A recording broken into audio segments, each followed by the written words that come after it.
Hola, soy Eric Molina y este es un tutorial complementario a la materia de diseño paramétrico de la Facultad de Arquitectura de la UNAM.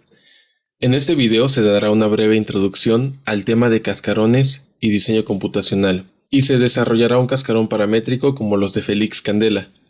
Un algoritmo es una serie de pasos para llegar a un resultado.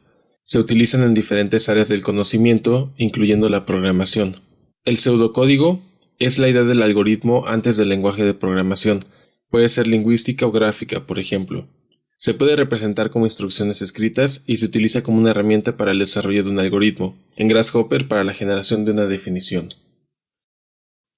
El cascarón como sistema estructural ha sido utilizado en la arquitectura con diferentes variantes por personajes como Vladimir Zhukov, Eduardo Torroja, Félix Candela, Antonio Tonda, Pierluigi Nervi, Heinz Isla, Buckminster Fuller, Fray Otto, Jörn Utzon, Massimiliano Fuchsas, Achim Menges y Jan Knippers, entre otros.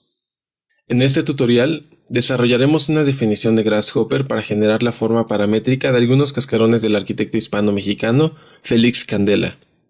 Comenzaremos presentando un pseudocódigo gráfico. Trazamos un punto en el origen. Lo desplazamos con un vector en X y el mismo vector en negativo. Repetimos el proceso en el eje Y. Los puntos trazados en el eje X los desplazamos en Z positivo.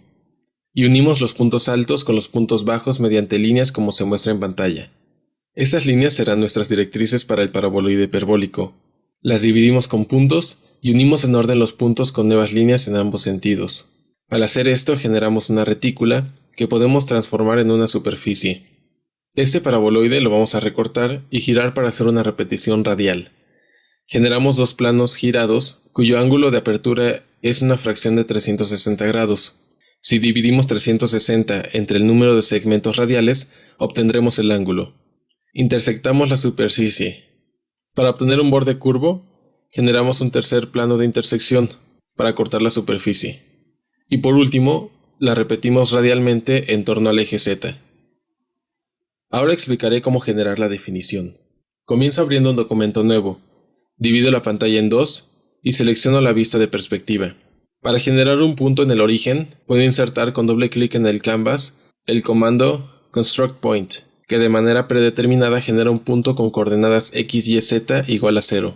Para desplazarlo en el eje X, inserto el comando move, cuyo input es una geometría base y un vector, y el output es la geometría desplazada. Conecto el punto de origen con el input de geometry y creo un vector en X con el comando X, con un factor paramétrico en slider como valor máximo de 10. Con doble clic y tecleando el número 10, Enter. Conecto el output del slider con el vector en X para asignarle un factor, y conecto el vector al movimiento. Para repetir la acción en dirección opuesta, puedo insertarle el comando move, un segundo input con el vector X revertido. Para revertirlo, utilizo el comando que se llama reverse. Se le inserta como input un vector y da como output el vector revertido. Para conectar dos cables en un input, tengo que accionar la tecla Shift. Para desconectar puedo utilizar la tecla de Control. Para repetir la acción en el eje Y, puedo copiar y pegar los comandos que generan el movimiento y sustituir el vector X por un vector Y. El comando para el vector Y es la letra Y. Es importante conectar en orden los vectores de movimiento, primero el positivo y después el negativo. Para desplazar los puntos en X hacia arriba, puedo utilizar un tercer comando de movimiento, con un vector en Z y su respectivo slider.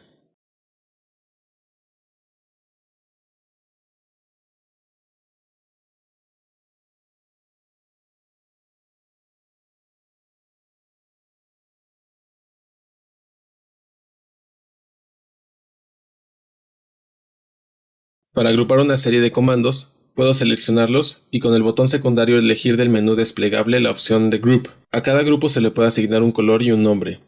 Esto no afecta el resultado del algoritmo, pero ayuda como una herramienta de organización. El siguiente paso es trazar líneas entre los puntos altos y los bajos. Los puntos que necesito están contenidos en el output de geometry de los comandos de move. Cada uno contiene dos puntos que quiero conectar por separado. Para separar varios objetos contenidos en una lista, utilizaré el comando listItem, que me da de una lista un objeto. Puedo indicarle el índice del objeto o puedo seleccionarlo manualmente haciendo zoom en el componente y presionando el botón de más que aparece. De esta manera puedo separar los 4 puntos y unirlos en el orden que sea necesario. Generaré 4 líneas con el comando line, que es el segundo en la lista de abajo hacia arriba. Estas líneas serán las directrices de mi paraboloide hiperbólico.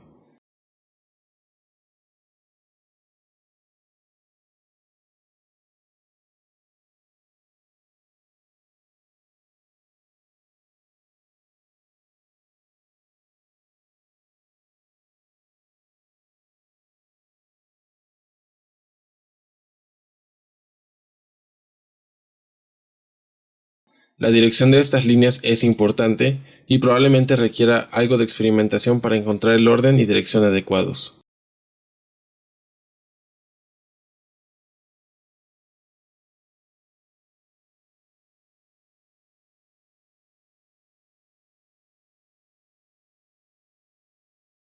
Las líneas las subdivido con el comando divideCurve, que por predeterminado subdivide en 10 segmentos y dan como resultado una serie de puntos. Estos puntos los puedo unir con un segundo comando de line, nuevamente el segundo de abajo hacia arriba. En este caso, al unirlos, obtengo un paraboloide en el sentido opuesto al que buscaba. Esto sucede porque ambas líneas comienzan en un punto alto. Para repararlo, tengo que invertir una de las listas de puntos, presionando con el botón secundario el input donde entra la lista de puntos del comando line. Hago esto en ambos sentidos. Si el resultado no es la retícula de paraboloide, es probable que sean incorrectos la dirección o el orden de las líneas. Agrupo los comandos.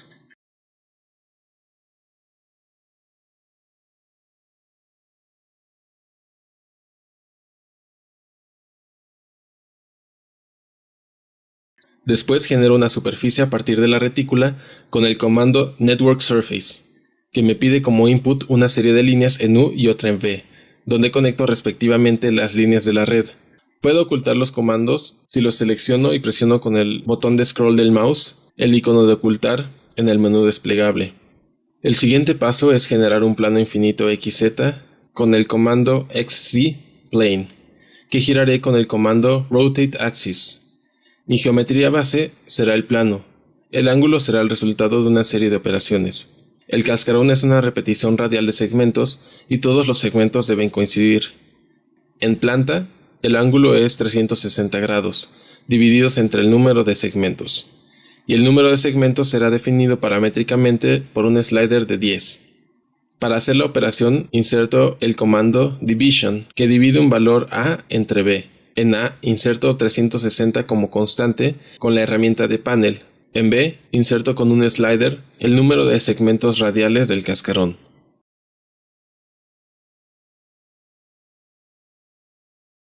Con un nuevo comando de division, divido el resultado entre 2, insertando el resultado de la primera operación en A y un panel con valor de 2 en B. Si el comando falla, es posible que el número dentro del panel no esté bien escrito. Grasshopper trabaja con radianes, así que hay que convertir el ángulo en grados a radianes, con el comando radians. Quiero rotar 2 veces el plano XZ, la primera en el sentido del reloj y la segunda en el sentido opuesto. Para hacerlo puedo insertar 2 valores de ángulo en el comando Rotate Axis, uno en positivo y otro en negativo. Para volverlo negativo, uso el comando Negative. Nuevamente, para insertar 2 inputs, puedo presionar Shift al conectar los cables. El tercer input del comando Rotate Axis es un eje que podemos definir por una línea. Para definirla, doy clic secundario en el input Axis y en el menú desplegable selecciono la opción Set One Line, lo que nos manda al espacio de trabajo de Rhinoceros, para definir una línea entre 2 puntos que funcionará como eje. Inserto el primer punto escribiendo las coordenadas 0,0,0 y presionando Enter, y el segundo con las coordenadas 0,0,1 y presionando Enter nuevamente, generando una línea vertical en el origen, que funciona como eje de giro de mis planos. Para no tener demasiada información en el viewport, oculto los componentes creados menos Rotate Axis y Network Surface. Procedo a intersectar la superficie del paraboloide con los planos rotados con un comando que se encuentra en la pestaña de Intersect, en la subdivisión de Mathematical, que se llama BREP Plane. BREP significa Boundary Representation, o representación de borde, donde una geometría de superficie o sólido se representa mediante sus límites. Puede representar una amplia gama de geometrías con las que se pueden realizar operaciones. Inserto los inputs de BREP y plane para realizar una intersección, cuyos resultados serán dos curvas sobre el paraboloide. Agrupo mis comandos con el nombre de planos de intersección.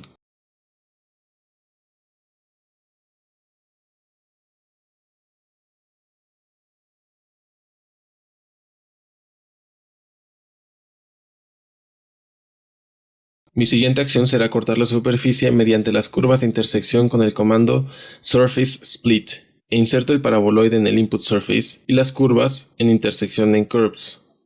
Mi siguiente acción será cortar la superficie mediante las curvas de intersección con el comando surface_split. Inserto el paraboloide en el input de surface y las curvas de intersección en curves. La línea punteada me indica que la información contenida en curves es un árbol de datos, es decir, una lista de listas, y eso causará que el paraboloide sea cortado dos veces, primero con una curva y después con la otra. Como yo necesito que el paraboloide sea cortado una sola vez con ambas curvas simultáneamente, debo convertir el árbol en una lista presionando con botón secundario el input de curves y seleccionando la opción de flatten. Surface Split me da como resultado 4 fragmentos de superficie en una lista, de los que seleccionaré solo uno con List Item. Para encontrar el índice que busco, creo un slider con valor de 10, tecleando 10 Enter, y buscando el que necesito. El fragmento 1 es el que busco, así que oculto el resto.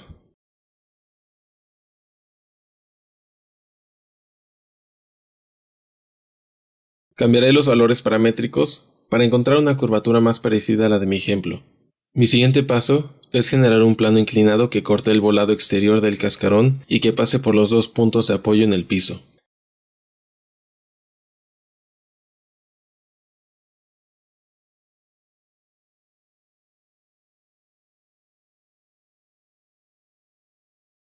Primero genero un comando llamado deconstructBREP, que me dará las caras, los bordes y los vértices. De los 4 vértices necesito los 2 que tocan el piso. Para seleccionarlos de la lista de vértices utilizaré ListItem. Podría utilizar el slider en index o también puedo hacer zoom al comando y desplegar con el botón con el símbolo de más los índices que tiene la lista. Con un contenedor de point puedo probar cuál es el índice de la lista que busco. En este caso los puntos bajos son el 2 y el 3. Así que conecto ambos al contenedor, presionando Shift al conectar. Estos dos puntos me sirven para definir un plano de 3 puntos con el comando plane 3point.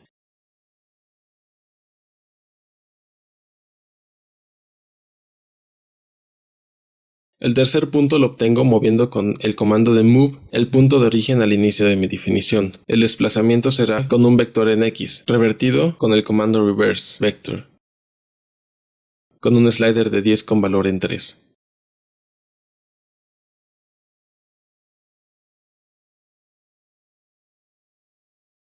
Este tercer punto lo conecto al tercer input de mi plano de 3 puntos.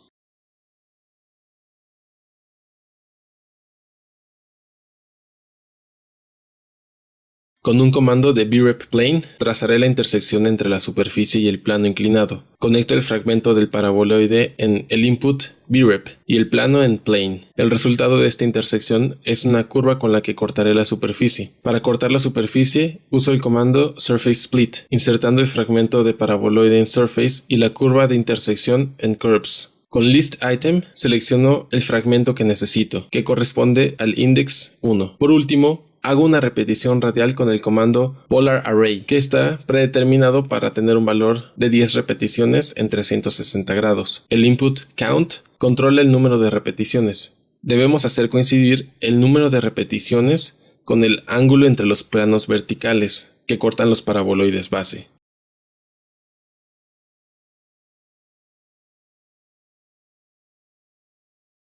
Eso lo logramos conectando el mismo slider que utilizamos para definir el ángulo entre los planos al input de count.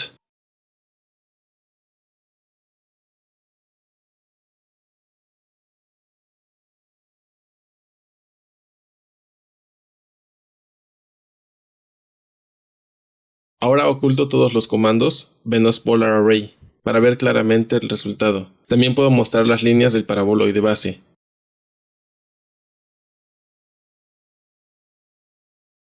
Ahora puedo cambiar los parámetros de altura, base, longitud, número de repeticiones e inclinación del volado de mi cascarón.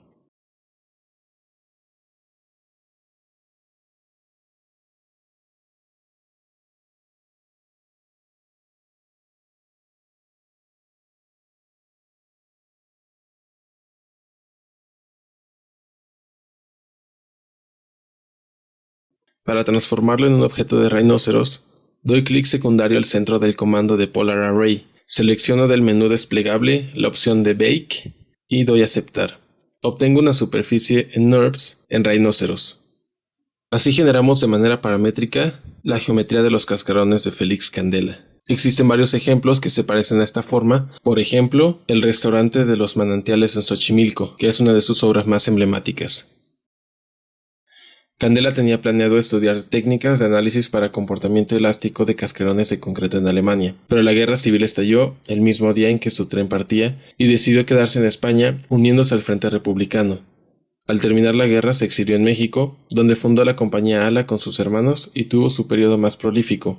Actualmente varias de sus obras son íconos tanto de la arquitectura moderna como de las estructuras ligeras.